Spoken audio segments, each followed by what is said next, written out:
So my family were the Fisher brothers. They were original folks that came to Stockton in the very beginning with Captain Weber around the same time. And they became house movers and just picked up and moved houses, and that's what they did. My grandmother, her name is June Westcott. She was a teacher at Cleveland School, and she was basically like the love of my entire life. Everything that I went through that was hard and challenging in my life, my grandmother was there to sort of guide me through it and protect me.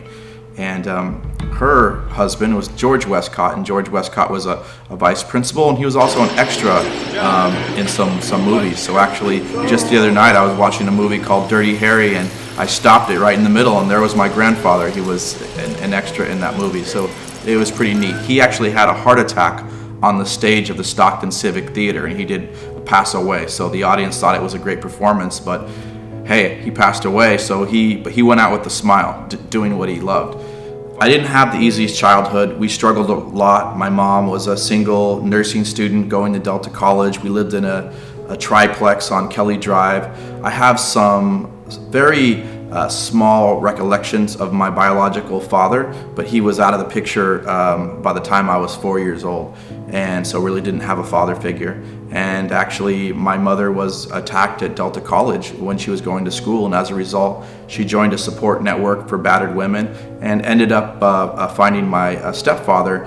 And as a result, I have a brother, Jonathan, and a sister, Rebecca, and they've been very supportive. But we didn't have the easiest childhood.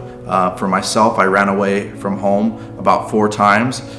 Each time I was trying to get to my grandmother's house, and for a small stint, I did, have some experience in the foster care system, and I learned at an early age that wasn't the greatest environment to be in. The system is broken. The first night that I got to some of these facilities, the rest of the kids were like, "Hey, Silva, are you ready to run away?" And I said, "Well, yeah, I did run away. That's why I'm here with you guys." And they go, "No, now we run away from here." And I go, "Well, where are we going to go? Where are we going to live? How are we going to eat?" And they said, "Hey, let's go to Victory Park. Maybe we can live in the slide or something." So I learned at an early age that the system is broken and too many youth fall through the cracks. So the hardest thing I've ever had to experience in my entire life was the death of my mother.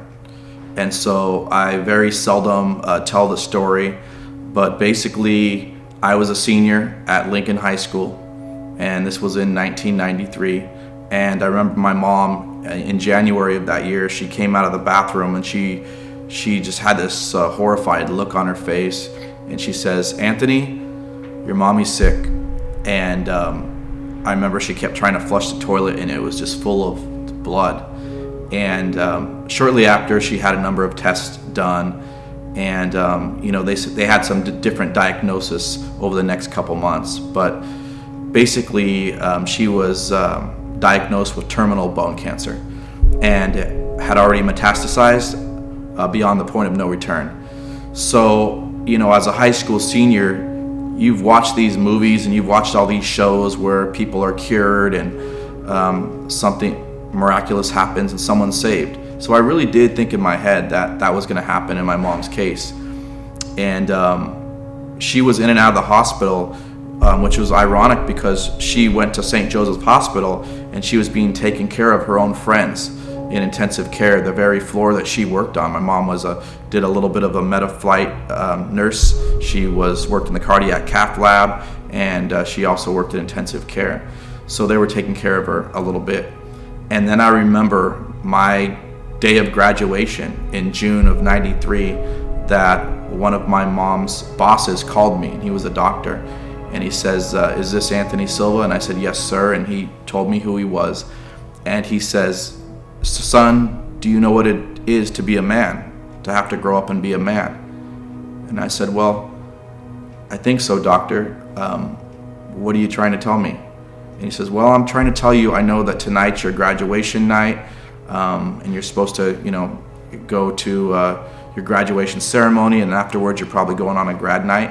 He's all, "I want you to do all that, but before you do that, I need you to stop, go home, put your graduation gown on, gather your swimming and water polo and choir awards, and I want you to come to the hospital. I want you to say goodbye to your mother."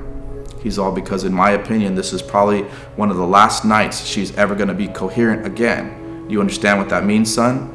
And I said, this is the last night she's going to understand what I'm saying. He says, exactly. It's very important that you take this time to go say goodbye to your mother. So my grandmother took me to St. Joseph's Hospital, and we went up the elevator, and I remember this as if it was yesterday. The elevator opened up, it went ting, and for the first time in my life, I could not step out of the elevator. I couldn't get out. And my grandmother says, honey, life is short. I don't have any words for you, but we have to do this. You have to do it. You have to push forward in life. There's going to be times that's going to seem as hard or more difficult than this. And so she gave me a little nudge, and I stepped out of the elevator. And as soon as I turned my head, I saw the nurses that used to work with her. They started crying. A few doctors were there. They started crying. Then I started crying. And my grandmother helped me to find my mom's room. I opened the door, and my mom was brushing her hair, and she had a little mirror in her hand, and then she saw me and she started crying. She was trying to freshen up and get ready for my visit. And we had just a great conversation for about 2 hours. Just a one-on-one conversation by herself about the future, what she wanted for me, what she wanted from my brothers and sisters, and telling me that she was always going to be there for me. People always wonder, why is Anthony this advocate for youth? Why is he always, leading these recreational and youth activities? And let me tell you, at an early age, I couldn't wait till I turned 15 years old so I could start working. And guess what I did? I started working in the area I was good at. But I had a good work ethic at an early age. I was a swim coach. I coached water polo, and I was a lifeguard, and I did that at the pool that I grew up with called Village Oaks, and it was just a great experience. And from that, I'm sitting here 26 years today with a lifetime of experience running community centers and running libraries and coaching swimming and teaching lifeguard training, health and safety director of the American Red Cross, president and CEO of the Boys and Girls Clubs of Stockton. I've run talent shows. I've run basketball tournaments. I've run swim meets. You name it, I've done it. And people go, but why? What is his fascination with doing it? Number one, I'm good at it. Number two, I remember what it was like to be a kid that had somehow slipped through the cracks. I didn't enjoy my childhood whatsoever. I have some good memories, but a lot of bad memories. And I want kids to grow up and really believe that no matter what happens in their childhood, no matter how they were doing in school, that they can turn their life around. They can accomplish whatever they want. And so that's why I do what I do.